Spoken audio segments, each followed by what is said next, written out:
Welcome to JP news. Nellore జిల్లా రాపూరు పట్టణంలోని bus stand ప్రాంగణంలో అంబేద్కర్ చిత్రపటానికి పూలమాల వేసి నివాళులర్పించి అనంతరం అన్నదాన కార్యక్రమం చేశారు. భారతదేశానికి వెనుకబడిన వర్గాల వారికి ఆయన చేసిన సేవలను గుర్తు చేసుకున్నారు.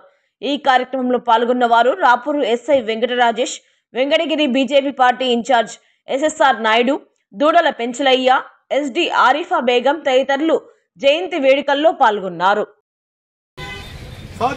సాధిద్దాం అంబేద్కర్ ఆశయాలను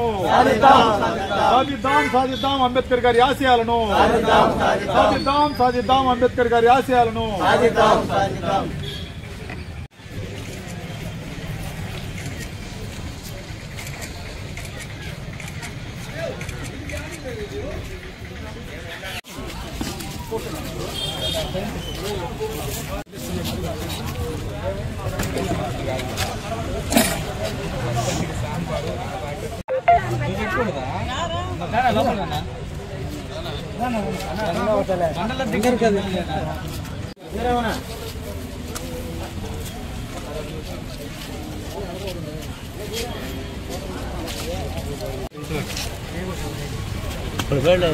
ఫోన్లో పడతారు.